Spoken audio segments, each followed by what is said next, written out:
시편 23편을 이번 주하고 다음 주까지 보려고 합니다. 알고 보니까요, 오늘이 수요예배로 올해 마지막 수요예배고 다음 주는 신년입니다. 예. 모르고 계셨나요? 예, 그렇습니다. 그래서 오늘은 오히려 좀 거꾸로, 우리가 보통 시편 23편의 1, 2, 3절은 많이 들어보셨을 텐데 오히려 1, 2, 3절은 다음 주에 하고 신년에 제가 말씀을 드리고, 오늘은 결론 겸 4, 5, 6절을 중심으로 오늘 본문 말씀을 여러분들과 함께 나누려고 합니다. 저는 이 시편 23편 여러분들도 잘 알고 계시고 우리나라 사람들 중에, 신앙인들 중에 가장 좋아하는 시편이기도 하고 많은 이들에게 읽혀지고 또 암송되어지는 그 시편인데, 저는 이 시편 23편을 딱 읽을 때마다 늘 그냥 자동 반사적으로 나오는 하나의 스토리가 있습니다. 뭐냐면, 제가 목회를 시작하고 얼마 안 됐을 때 한 목사님으로부터 들었던 이야기가 계속 생각이 나서 여러분들한테 잠깐 소개하겠습니다. 근데 이거는 출처가 불확실해요. 제가 그 목사님이 누구인지 이미 잊어먹었기 때문에 누군지도 기억이 안 나지만 그분이 그렇게 얘기해가지고 그게 이제 제 뇌리에 딱 새겨지니까 10여 년이 지났으면 10년이 15년 이렇게 지났음에도 제가 그 사건을 못 읽는데, 그분이 이제 이런 얘기를 하시더라고요. 자신이 그 강원도 태백 쪽에서 첫 목회를 이렇게 하신 겁니다. 그때 당시만 해도 80년대이기 때문에 광산촌이 그래도 좀 꽤 잘 되고 또 많은 이들이 그 지역에서 이렇게 활발하게 있었던 당시인데, 아무래도 이제 광산에서 일을 하시다 보면 젊은 분들이 사고가 이렇게 잦잖아요. 그래서 한 교회 또 집사님의 자녀가 또 젊은이가 그렇게 광산 일을 하다가 이제 입원했다라는 소식을 들었는데 굉장히 큰 사고를 당해서 중환자실에 그렇게 입원을 하신 겁니다. 그래서 목사님이 불이 나게 달려가서 그를 위해서 이제 기도해 주려고 딱 갔는데, 거의 뭐 사경을 헤매는 그런 상황이었던 겁니다. 근데 이 분이 그 사경을 헤매는 그런 광경 속에서 나지막하게 누구를 자꾸 그렇게 부르더라는 거예요. 누구를 이렇게 부르는 거예요, 젊은 분이. 그래서 이 목사님이 이제 기도해 주시면서 가까이 가서 이제 들어봤죠. 누구를 이렇게 부르나? 누구를 불렀을까요? 네? 누구를 불렀을까요? 그냥 제가 이거는 이제 의역해서 말씀드릴게요. 왜냐하면 그분의 이제 어떤 분의 이제 이름을 불렀는데, 예를 들면 이런 거예요. 미스김 이런 거예요. 그 사경을 헤매는 과정 속에서 막 자꾸 그 여성의 이름을 막 불렀는데, 소위 말해서 젊은 여자의 이름을 계속 부르더라는 거예요. 그런 이제 광경이 이제 이분이 이제 머리와 내리 속에 있었는데, 그분이 이제 나중에 그곳에서 이 사역을 이제 그만두고 이제 서울로 이제 임지를 이렇게 옮겨간 겁니다. 거기에서는 조금 이제 큰 교회를 이렇게 불려가신 것 같은데, 간지 이제 얼마 안 됐는데 그 교회에 시무하시던 시무 장로님이 교통사고로 중환자실에 그렇게 입원을 하신 거예요. 자, 중환자실에 갔는데 이분도 지금 어떻게 돼 있어요? 사경을 헤매고 계신 거예요. 근데 이 목사님이 불현듯 누가 생각났을까요? 네, 그죠? 그 청년이 어떻게 했다고요? 근데 이분이 누구라고요? 장로님이시잖아요. 그러니까 불현듯 목사님이 이렇게 떠오르는 거예요. 혹시 목사님, 장로님이 똑같이 그렇게 하면 안 되잖아요. 그래서 그런 생각이 나서 조금 불안도 하고, 근데 아니나 다를까 딱 갔는데 이분도 역시 사경을 헤매시는데 자꾸 누구를 부르시는 거예요. 그래서 목사님이 이거 어떻게 해야 되나, 누구를 부르는가. 근데 딱 그게 이제 생각이 나잖아요. 네, 장로님은 장로님이신 것 같아요. 그래서 목사님이 기대 반 어떻게 해야 되나 그러면서 마음을 졸이면서 들어봤더니, 여호와는 나의 목자시니, 여호와는 나의 목자시니, 여호와는 나의 목자시니, 이것만 계속 하더라고요. 그래서 제가 이 스토리를 못 잊어요. 여러분, 굉장히 무서운 이야기 아닌가요, 이거? 혹시 저도 그럴 수 있잖아요. 저도 똑같은 상황에 연출될 수 있잖아요. 근데 거기에서 제가 목사인데, 그렇잖아요. 그래서 그런 의미에서 저도 늘 경계심을 갖고 있습니다. 그래서 저도 적어도 시편 23편 정도는 늘 암송하려고 노력을 하고 있고, 여러분들도 마찬가지일 거라고 생각이 됩니다. 그래서 우리의 심령과 마음속에 늘 누가 있어야 될까요? 여러분, 24시간 주님이 함께 하셔야 됩니다. 그런 믿음의 고백이 누구의 고백이었냐면 이 시편 23편을 쓴 다윗의 고백이었겠죠. 여러분, 다윗이라고 해서 편할 날이 하루라도 있었겠습니까? 왕이 되면 다 된다고요? 제가 언젠가 말씀드렸을까요? 조선시대에 설민석 그 선생님이죠. 조선시대 최악의 직업이 왕이래요. 최악의 직업이 왕이래요. 왕이란 자리 쉬운 자리 절대로 아닙니다. 다윗이 목동일 때는 목동이었던 일로 인해서 어려움을 겪었고, 왕이 된 이후에서는 또 왕으로서의 그 어려움을 겪었고, 그러나 그가 오늘 우리에게 신앙의 모범이요 또 본이 되는 사람으로 일컬어지고, 시편 23편을 읽을 때마다 우리가 다윗을 기억하는 것은 그의 무슨 모습? 바로 여호와는 나의 목자시니 내게 부족함이 없으리로다라는 이 시편을 늘 뭐 했을까요? 늘 노래한 거죠. 노래하고 또 노래하고 노래하고. 그러니까 이 사람도 사경을 헤맬 때 여호와는 나의 목자시니 내게 부족함이 없으리로다. 여러분, 이 믿음의 고백이 저와 여러분들의 고백이 되길 간절히 소망합니다. 이게 세워져 있어야 돼요. 그래가지고 누군가가 찔르면 여호와는 나의 목자시니, 사경을 헤매도 여호와는 나의 목자시니. 그렇습니다. 주님과 늘 동행하게 하시고 말씀과 늘 동행하는 삶이 저와 여러분이 되길 간절히 소망합니다. 오늘은 조금 제가 기획위원회가 있어서 짧게 좀 말씀을 드리겠습니다. 4절, 5절, 6절부터 한번 볼 텐데요. 4절 말씀 한번 저하고 한번 같이 읽겠습니다. 시작. 내가 사망이 음침한 골짜기로 다닐지라도 해를 두려워하지 않을 것은 주께서 나와 함께 하심이라. 주의 지팡이와 막대기가 나를 안위하시나이다. 너무 쉬운 말씀이고 너무 아는 말씀인데 저는 이 말씀에 늘 궁금증을 처음에 가졌어요. 분명히 여호와는 나의 목자시니 내게 부족함이 없다라고 1절에 고백하잖아요. 그리고 그가 나를 푸른 풀밭에 누이시며 쉴 만한 물가로 인도하시고 영혼을 소생시킨다. 근데 왜 4절에 갑자기 사망한 음침한 골짜기가 나와요? 세상이 그렇잖아요. 양과 목자로 비유하잖아요. 목자가 지금 양을 어디로 내몬 거예요? 양이 사망한 음침한 골짜기로 가면 돼야 안 돼요? 양은 목자를 쫓아가는데 목자가 잘못된 건가? 양이 잘못된 건가? 이 부분은 여러분들이 이해하시려면 그 시대를 알아야죠. 그러니까 우리의 사고방식과 그 주님이 그 새끼 양을 잃어버린 새끼 양을 안고 계시고 이 주변에 그 푸른 풀밭과 그 무성한 나무와 시내가 흐르는 그림은 죄송하지만 그런 그림이 없어요. 이스라엘 땅 아무리 가봐도 그런 데를 눈 씻고 찾아봐도 없어요. 그런 데가 대부분 어떻게 생겼냐면 이렇게 생겼어요. 사진 한 장 제가 보여드렸을 텐데 대부분 이렇게 생겼어요. 광야 지역에 실질적으로 네게부나 유대 광야 지역 가면 전부 이런 곳이에요. 근데 풀이 있어요, 없어요? 있죠. 이거는 우기여서 그래요. 특별히 이스라엘은 1년 12개월 중에 6개월은 우기고 6개월은 건기인데 건기는 아예 비가 안 와요. 6개월 비 오는 거 다, 그러니까 이슬까지 다 합쳐서 600mm 와요. 우리나라는 2, 3일에 600mm 오거든요. 장마 때 보면.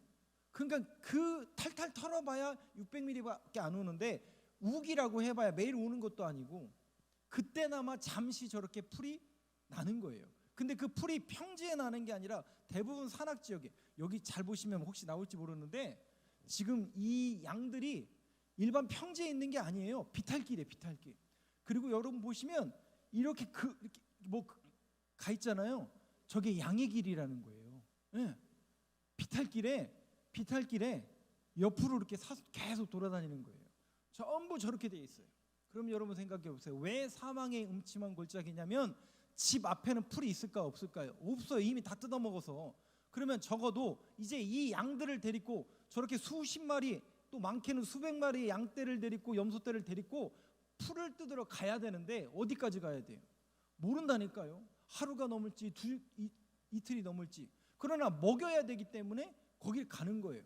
자, 여기에서 아주 중요한 맥락과 의미가 나오죠. 여러분, 선한 목자는 누가 선한 목자일까요? 양을 잘 돌보는 게 선한 목자겠죠. 그렇다면 저 그림을 여러분들이 보셨다면 선한 목자는 어떤 목자냐? 우리가 보통 꼴이라고 하잖아요. 그 꼴을 제대로 잘 찾아내는 목자가 선한 목자겠죠. 그런 의미에서 본다면 교회에 계신 목사님들이나 말씀을 맡은 우리 특별히 이제 속자님들도 계시고 이제 지도자분들도 계시는데, 말씀을 맡은 분들은 이 사명이 있으셔야 돼요. 무슨 사명이냐? 선한 목자는 꼴을 제대로 먹여야 선한 목자입니다.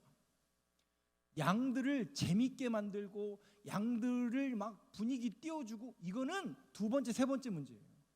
가장 우선순위는 먹여야 돼. 뭘 먹여야 되는 거예요. 근데 여러분, 그 먹이려면 선한 목자는 뭘 해야 돼요? 그러면 가만히 앉아서는 그냥 찾아낼 수가 없어요. 이미 다음 날, 아니 그 다음 날 일주일 후에까지 여기 이만큼 뜯어 먹으면 저쪽으로 가야 되고 저쪽으로 가야 되고, 이거는 다 머릿속에 계획하고 있어야 돼요? 안 하고 있어야 돼요? 그러니 가만히 있을 수가 없어요. 선한 목자는 미리미리 준비하기 때문에 부지런하게 돌아다니면서 스케줄을 잡고 꼴을 향해서 계속 나아간다라는 거죠. 그런 의미에서 보면 목사의 가장 큰 책무는 여러분들에게 영의 양식을 먹이는 게 가장 우선순위입니다. 그래서 여러분, 가장 중요한 목사의 책임과 직무는, 죄송해요, 경영도 잘해야 되고 찬양도 잘해야 되고 기도도 잘해야 되고 교회 운영도 잘해야 되지만, 가장 우선순위는 꼴을 먹이는 영의 양식인 성경을 가르쳐야 됩니다. 이게 1순위입니다, 여러분. 실질적으로는. 아셨죠, 목사님? 우리 목사님 2명이라 계시는데 이게 우리들의 첫 번째 직무예요. 그래서 가장 시간을 많이 할애해야 되고 가장 우리가 미리미리 준비해야 되는 게 뭐냐면, 성경 말씀을 연구하고 그것을 가르치기 위한 준비를 우리가 선한 목자라는 사명을 가지고 그거를 준비해야 되는 겁니다. 자, 그런데 그렇다면 그 선한 목자가 꼴을 향해서 인도할 텐데, 그 길이 쉬운 길이에요? 어려운 길이에요? 그림 다시 한 번만 보여주세요. 그림 뭐냐면 이게 비탈길이라니까, 비탈길? 그래서 이렇게 쭉 올라갈 수가 없어요. 다 사선으로 이렇게 가는 거예요. 사선으로. 유대 광야나 네게부 지방이 전부 저렇게 돼 있어요. 그러면 여러분, 저길 가려면 물이 제대로 있습니까? 길이 또 평안하긴 합니까? 그럼 여러분, 양이 가고 싶을까요? 안 가고 싶을까요? 아니, 집에서 나는 사료를 줄 것이지 왜 저기 나를 저렇게 힘든 거. 근데 저길 안 가면 굶어 죽는 거예요. 그러니까 안 갈 수도 없고. 근데 여러분, 양이 어떻게 생겼어요? 눈 나쁘죠, 고집세죠, 같이 붙어 있는 것 싫어하죠, 말 징그럽게 안 듣죠, 고집세죠. 그러니까 안 좋은 건 다 갖고 태어난 게 양이에요. 그러니까 양은 결국 누구 없이는 생존이 불가능한 거예요. 목자가 없이는 생존이 불가능한 거예요. 그러니까 살기 위해서 뭐 하는 거예요? 그냥 따라가는 거예요. 살기 위해서 따라가는 거예요. 근데 여러분 보세요. 두 가지 유익이 있다니까요. 첫 번째 뭐냐? 살기 위해서 따라갔는데 저런 비탈길을 걷고 하루, 이틀, 3일 그렇게 갔다 오면 이 양이 다리가 성할까요? 안 성할까요? 당연히 안 성하죠. 그 하얀 양이 아니라 저렇게 지저분한 양이 된다고요. 근데 여러분 보세요. 그럼에도 불구하고 그렇게 갔다 오니까 양이 건강해졌을까요? 부실해졌을까요? 당연히 건강해지죠. 여러분, 이 한 해 동안 정말 수고 많이 하셨어요. 정말 능력도 지질도 없고 기도도 못하고 성경 말씀 맨날 가르친다고 하는데 시간은 또 왜 이렇게 길게 하고, 끝난 결론입니다 몇 번이나, 설교는 또 30분 40분 또 징글맞게 많이 하는 목사 만나가셔가지고 여러분들 정말 수고하셨어요. 근데 여러분, 이 한 해 동안 이렇게 돌아보면 마가복음 제가 1장부터 12장까지 강의했는데 쉬운 본문이 아니에요. 그리고 제가 여러분들에게, 여러분들이 처음에 적응이 안 되신 분들도 있을 거예요. 목사님은 조금 삐딱선을 타는 게 아닐까? 그래도 오늘 말씀을 들으러 왔는데, 나는 소망의 말씀, 위로의 말씀을 들으러 왔는데 맨 목사님 수요 예배 나오면은 신앙생활 그렇게 하면 안 된다. 그 당시에 이상한 사람들한테 그렇게 샀다. 우리 신앙생활 똑바로 해야 되는데 맨 이 이야기하니까 그 얘기 또 하고 해서 지겨웠을 수도 있어요, 여러분들이. 근데 여러분, 1년 정도 이렇게 지났잖아요. 아니, 앞으로 또 내년, 그렇게 여러분들이 1, 2년, 3년, 4년, 5년만 계속 말씀에 비추어서 강해 설교를 계속 듣잖아요. 그러면 누구의 체질이 강해질까요? 첫 번째는 제가 강해지죠. 당연히 이 말씀은 제가 제일 많이 연구하고 가르치기 위해서 노력하니까. 먼저는 제가 은혜도 받고 준비가 되고 계속 여러분들이 그 말씀 가운데 머무시면 여러분들이 서간다라는 것이에요. 그래서 여러분들이 영적으로 건강해지셔야 돼요. 그래서 뭔가 지금 말씀의 위기 시도의 속에서 자꾸 기복적인 것, 또 세속적인 것, 가치관이 흐려지는 이 진리의 싸움을 우리가 준비하셔야 돼요. 그래서 말씀으로 여러분들이 딱 준비가 되셔야 이 진리의 전쟁에서 여러분들이 무너지지 않습니다. 세상은요, 저 이단들은요, 정말 수많은 것을 같은 것 가지고 여러분들에게 가치관, 진리를 계속 혼탁하게 만들 겁니다. 예전에는 이만큼 했으니까 앞으로는 얼마큼 할까요? 더. 그러면 우리는 어떻게 할까요? 그냥 그러는구나 라고 그냥 지켜만 봐서는 안 됩니다. 저와 여러분이 말씀에 붙들려야 돼요. 그래서 이 진리로 여러분들이 무장하셔서 어떤 것들이 흔들어도 꿈쩍 않는 우리 교회, 또 저와 여러분 모두가 되길 간절히 소망합니다. 또 하나의 그 유익은 뭐냐면, 그렇게 어려운 길, 아까 말씀드렸잖아요. 양은 안 좋은 것만 다 갖고 태어났어요. 그래서 목장가가 없으면 생존 자체가 불가능해요. 그러니까 이 양은 뭐만 보고 가는 거예요? 그냥 목자만 보고 가는 거예요. 그러면서 그 기간 동안 누구랑 제일 가까워질까요? 제가 아니에요. 하나님께 붙들리는 거예요. 내가 그렇게 가기 싫었고 읽기 싫었고 쓰기 싫었고, 근데 어느 날 보니까 그 하나님과 밀착한 시간이 너무 귀중하더라고요. 그래서 나중에 어떤 고백을 합니까? 그때가 정말 좋았구나. 하나님이 나와 함께 하심이 믿어지는 순간이었구나. 밀착되어 있던 그 시간이었구나라는 고백을 하게 된다라는 것이죠. 사랑하는 성도 여러분, 정말 이 한 해 동안 수고하셨습니다. 그런데 이 수고함이 여기서 그쳐서는 안 돼요. 내년도에는 더 우리가 준비가 되어야 됩니다. 그리고 그 후년도에는 더 준비가 되어야 됩니다. 제가 미리 스포하는 겁니다. 네. 내년부터 얼마나 더 설교를 길게 할지 모르겠지만, 저는 미리미리 말씀을 드리는 겁니다. 그러나 우리가 이게 준비가 늘 돼 있어야 된다는 거죠. 말씀에 서 있어야 되고 진리에 서 있어야 되고, 그것이 여러분 훈련되고 연단되면 여러분들이 유익함을 누리실 수밖에 없습니다. 제가 제일 좋아하는, 지난번 4명 오셨던 지난 여름에 오셨던 목사님 중에 한 분의 교회가 뭐로 유명하냐면 수요 예배 강해 설교로 원래 유명한 교회였었어요. 그 목사님 그런 얘기를 하시더라고요. 어느 날 딱 봤더니 수요 예배 참석 인원이 5,000명 가까이 되더라고요. 자기도 몰랐대요.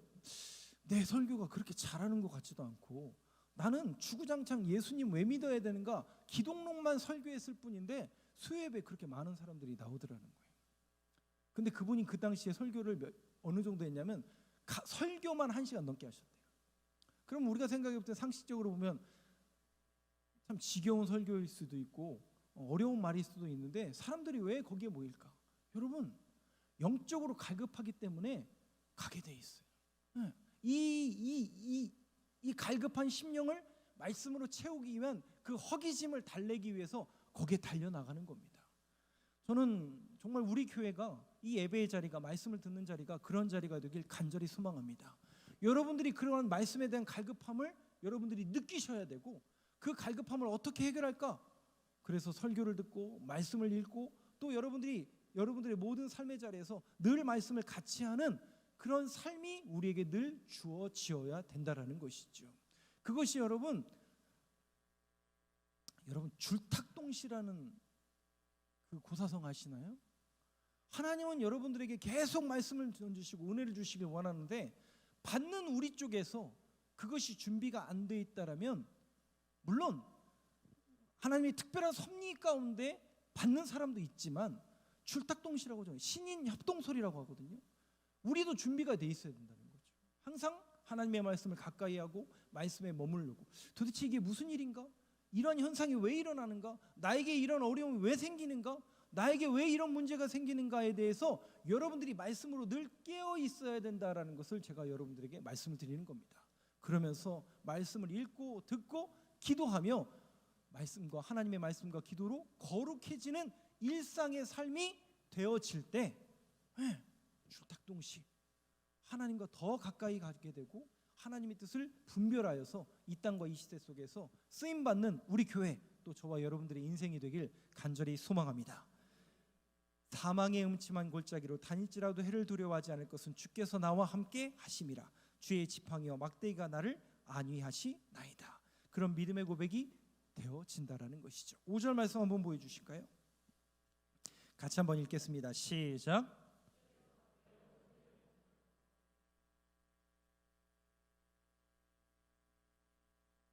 두 가지를 이야기합니다. 원수의 목전에서, 이 목전이라는 것은 원수 앞에서 밥을 차려준다라는 의미가 아니에요. 원수의 목전이라는 단어가 놀랍게도 원문에는 건너편이라는 뜻이에요. 그러니까 원수의 건너편에서 내게 밥상을 차려주신다는 의미예요. 밥상을 차려주신다라는 것은 한 식구가 됐다라는 그런 의미고 내 자녀라는 의미가 있어요. 그러니까 보세요. 하나님이 원수의 목전에서 밥을 차려주신다라는 것은 원수의 건너편에서 원수가 뭘 보는 거예요? 밥 먹는 걸 보는 거예요. 그 밥 먹는 게 보는 게 무슨 의미라고요? 하나님이 함께 하신다라는 것을 원수가 보게 한다라는 거예요. 놀라운 은혜 아닙니까? 항상 하나님은 우리를 그렇게 만들어 주시겠다라는 거예요. 하나님께서 저 원수들이 조롱하고 교회를 욕하고 세상이 교회가 무슨 능력이 있냐, 목사가 무슨 은혜가 있냐 라고 조롱하고 참소하고 우리를 향해 손가락할지 모르지만 원수의 목전에서 내게 상을 차려주실 것이다. 반드시 하나님이 나와 함께 하심을 그들이 보게 하게 하실 거라는 겁니다. 여러분, 이 사실을 믿으시길 간절히 소망합니다. 하나님이 나와 함께 하십니다. 그 은혜의 고백이 있는 사람들은 이렇게 어려움 가운데 원수를 만나도 고난을 당해도 손가락질을 받아도 그러한 믿음의 고백과 이 자존감이 우리 안에 있다라는 것이죠. 그리고 기름을 내 머리에 부으셨으니, 기름을 왜 부으시냐면 다쳐서 그래요. 실제 보세요 여러분, 양이 그 험난한 산비탈 갔다가 며칠 동안 갔다가 이렇게 돌아오면 다리가 성할까요? 몸에는 상처가 있고 찢어진 부위가 있고, 그래서 어떻게 하는 거예요? 기름을 발라주시는, 이 의미가 어떤 의미입니까? 바로 우리를 고쳐주시는 하나님, 우리의 아픔, 우리의 연약함 주님이 아시기 때문에 직접 만져주시고 고쳐주시겠다라는 그 주님 측에서의 믿음의 고백을 다윗이 이렇게 시어로 올려 보내주고 있는 겁니다. 원수의 목전에서 내게 상을 차려주시고 기름을 내 머리에 부으셨으니 내 잔이 넘치나이다. 6절 마지막 고백입니다. 같이 읽겠습니다. 시작.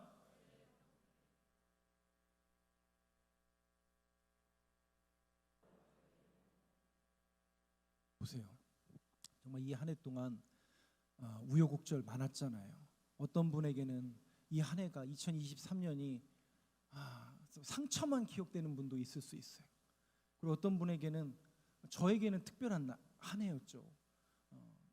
저희 교회 담임자로서 정식 취임하게 되고 또 1년 동안 이렇게 목회를 할 수 있도록 하나님께서 기름 부어주셨다라는 그런 믿음의 고백이 저한테는 있기 때문에 아마도 제 인생 속에서 가장 의미 있는 한 해가 되었을 것입니다. 그러나 그 길을 걸어가다 보면 쉬운 길이 아니었잖아요.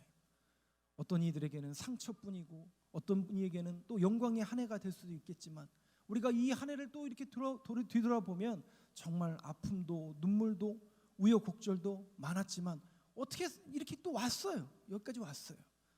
그래서 한 해를 이렇게 뒤돌아보면 결국은 여기까지 올 수 있었던 이 모든 것이 하나님의 은혜였습니다라는 고백을 하지 아니할 수 없지 않습니까? 그렇군요. 주님이 내게 기름을 부어주셨군요. 나를 만져주셨군요. 그때 그 사건 때문에 아이고 주님 그랬던 적이 있었는데 어느 날 또 그게 또 잊어먹었어요. 잊어먹은 것도 은혜이고 해결 아직 안 된 것도 있지만 반드시 또 내년에는 해결될 거라는 소망을 가지고 우리가 소망으로 새해를 기대해야 되는 거 아니겠습니까? 자, 그런데 이 6절 말씀을 보시면 무슨 내용이냐면 여호와의 집에 영원히 살리로다. 실상은 이 표현이 하나님의 나라에서 살겠다라는 그런 표현이에요. 그럼 이거는 내게 지금 있는 거예요? 갈 거예요? 미래의 이야기잖아요. 미래의 이야기잖아요. 그러니까 이게 어떤 의미가 있는지 제가 이제 총 결론을 내릴게요.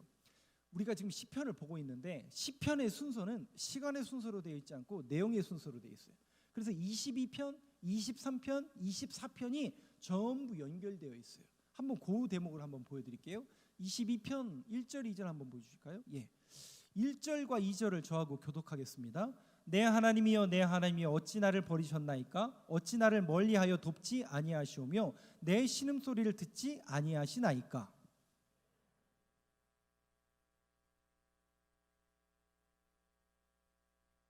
여러분 이 시편이 혹시 무슨 시편인 줄 아세요? 예수 그리스도의 고난을 예표한 시편이에요. 즉 주님이 어떻게 고백하셨어요?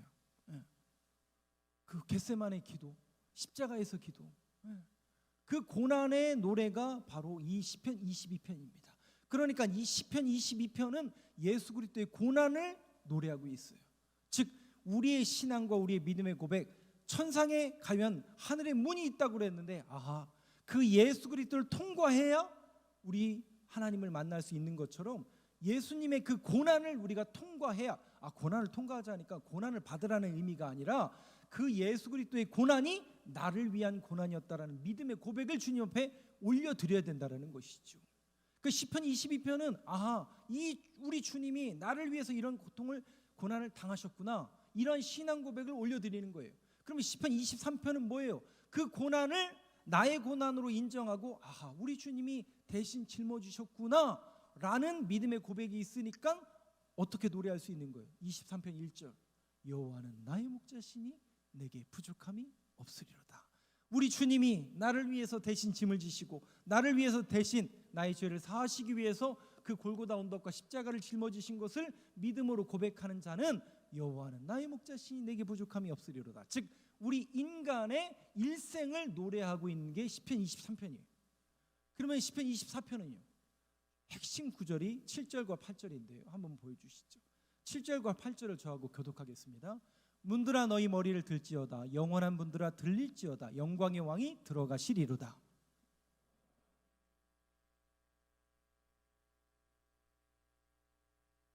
이 노래가 실상은 무슨 노래냐면 개선 노래예요. 즉 승리의 날에 주어질, 우리가 마지막 때에 주님의 부르심을 받고 그 승리의 문을 통과할 때 부르는 노래가 바로 이 노래예요. 여러분 보세요. 22편, 23편, 24편이 바로 우리의 인생을 노래하고 있습니다. 그러면 그 승리의 날을 아직 오진 않았어요. 언제 저와 여러분들을 부르실지는 몰라요. 그러나 그날까지 주님이 어떻게 하시겠다라는 겁니까? 나를 인도해 주실 거라는 신앙의 고백이 6절의 말씀입니다. 내 평생의 선하심과 인자하심이 반드시 내게 있으리니 여호와의 전에 영원히 살리로다. 사랑하는 성도 여러분, 새해가 다가오고 있습니다. 새해 어떻게 살아야 될까요? 쉽지 않습니다.